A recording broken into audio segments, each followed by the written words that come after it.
Hello વિદ્યાર્થી મિત્રો, Gujarat study YouTube ચેનલની અંદર આપ સર્વ વિદ્યાર્થી મિત્રોનું હાર્દિક સ્વાગત છે. આજે આપણે વાત કરીશું એલઆરડી સ્કોરબોર્ડ ક્યારે આવશે, ફાઇનલ આન્સર કે બધું મેરિટ શું રહેશે. આજે આપણે વાત કરીશું એલઆરડી 2026ની એક્ઝામ જે લેવાઈ તેની અંદર કુલ ફાઇનલ આન્સર કી ગઈકાલે જાહેર થઈ ગઈ છે, જેની અંદર તમને ખબર જ છે કુલ કેટલા 3 પ્રશ્નો રદ કરવામાં આવ્યા છે. હવે આપણે વાત કરીએ 3 પ્રશ્નો જે છે એ ગણિતના પ્રશ્નો હતા, જેની અંદર તમે જોઈ શકો છો ગઈકાલે 3 પ્રશ્નો રદ કરવામાં આવ્યા છે, જેના આધારે કહી શકાય કે આ પ્રશ્નો જે 3 રદ થયા. હવે એલઆરડી પહેલો પ્રશ્ન દરેક વિદ્યાર્થી મિત્રોને ગૂંચવી રહ્યો છે કે એલઆરડી સ્કોરબોર્ડ ક્યારે આવશે, કારણ કે ફાઇનલ આન્સર કી ગઈકાલે જાહેર થઈ ગઈ છે. હવે બધા જ વિદ્યાર્થી મિત્રો રાહ જોઈ રહ્યા સ્કોરબોર્ડ ક્યારે આવશે. તો મારા મત મુજબ 2 થી 3 દિવસની અંદર એલઆરડી માર્ક્સ જાહેર થઈ જશે. તમે જોઈ શકો છો એલઆરડી સ્કોરબોર્ડ ક્યારે આવશે, 2 થી 3 દિવસ વિદ્યાર્થી મિત્રો, કારણ કે ફાઇનલ આન્સર કી આવી ગઈ છે. હવે કોઈ પણ પ્રકારનો ભરતી બોર્ડને કોઈ ફિઝિકલી કાર્ય રહ્યું નથી, એમને ખાલી અપલોડ કરવાનું રહેશે. તમે જોઈ શકો છો ઘણા બધા વિદ્યાર્થી મિત્રોને હાલ એ પણ લાગી રહ્યું છે કે ફાઇનલ આન્સર કી બાદ મેરિટ શું ઊંચું જશે ખરા. બધા વિદ્યાર્થી મિત્રોનો આજે પ્રશ્ન છે, અને તમને જોઈ શકો છો તો એલઆરડી સ્કોર કાર્ડ તમે જોઈ શકો ક્યારે આવશે, એ તો 2 થી 3 દિવસની અંદર આવી જશે. હવે ઘણા બધા વિદ્યાર્થી મિત્રોનો એ પણ પ્રશ્ન રહેલો છે કે આ ભરતીની અંદર તમે ફાઇનલ આન્સર કી તો આવી ગઈ, હવે મેરિટ ઊંચું જશે કે નીચું,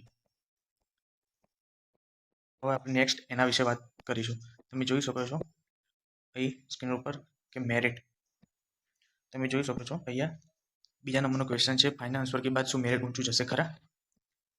તો મારા મત મુજબ તમને ખ્યાલ જ છે, મેં અગાઉ મેરિટ પર વિડીયો બનાવેલ છે, તમે જોઈ શકો છો આપણી ચેનલની અંદર ગુજરાત સ્ટડી યુટ્યુબની ચેનલની અંદર તે મેરિટ અંગેનો વિડીયો બનાવેલો છે, જેના આધારે કહી શકાય કે 2025ની સરખામણીએ આ વખતે 2026માં મેરિટ +7 +6 માર્ક્સ ગણિત લેવું, એટલે કે 7 કે 6 માર્ક્સ ઊંચું જવાની શક્યતાઓ રહેલી છે. જો તમને આ વિડીયો ગમતો હોય તો તમે અમારી ગુજરાત સ્ટડીને ચેનલને સબસ્ક્રાઇબ કરવાનું ભૂલતા નહીં વિદ્યાર્થી મિત્રો, જેના કારણે હું તમને નવી અપડેટ તમે સબસ્ક્રાઇબ કરી લેશો તો તમને નવી અપડેટ ખૂબ જ ઝડપી રીતે મળી રહેશે. હવે આપણે નેક્સ્ટ વાત કરીશું એલઆરડી અંદર ફાઇનલ આન્સર બાદ મેરિટ શું ઊંચું જશે ખરા. તો મારા મત મુજબ વિદ્યાર્થી મિત્રો ગઈ 2025ની સરખામણીએ જે મેરિટ 118 120 જે રહ્યું હતું એનાથી 5 થી 6 માર્ક્સ અથવા તો 7 માર્ક્સ ઊંચું જવાની પૂરેપૂરી શક્યતાઓ રહેલી છે, જેની અંદર મેં અગાઉ પણ ગુજરાત સ્ટડી યુટ્યુબ ચેનલની અંદર મેં વિડીયો મૂકેલ છે, જે તમે જઈને જોઈ શકો છો, જે હાલની તારીખે અવેલેબલ છે. હવે આપણે નેક્સ્ટ વાત કરીશું ડીવી લિસ્ટ ક્યારે જાહેર થશે. તો વિદ્યાર્થી મિત્રો ઘણા બધા વિદ્યાર્થી મિત્રોનો હાલ એ પણ પ્રશ્ન છે કે ફાઇનલ આન્સર કી બાદ સ્કોરબોર્ડ ક્યારે આવશે, તો એ 2 થી 3 દિવસની અંદર આવી જાય. હવે ઘણા બધા વિદ્યાર્થી મિત્રોને એ પણ ડાઉટ છે કે ડીવી લિસ્ટ ક્યારે જાહેર થશે, તો જેની અંદર સ્કોરબોર્ડ જે જાહેર થશે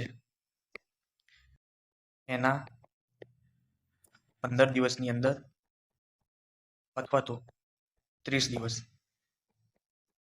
ડીવી લિસ્ટ આવી જશે.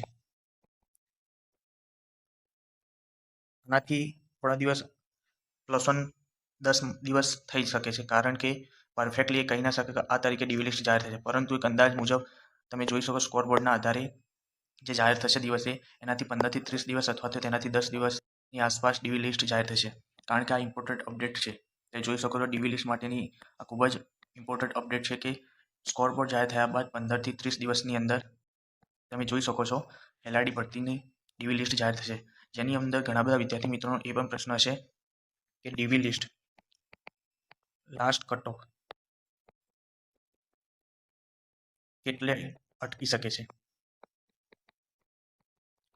જો તમને આ વિડીયો ગમ્યો હોય લાઈક કરવાનું ભૂલતા નહીં. તો આપણે વાત કરીએ ડીવી લિસ્ટ લાસ્ટ કટ ઓફ કેટલે અટકે છે, તો તેના વિશે આપણે એક નવો વિડીયો ટૂંક સમયની અંદર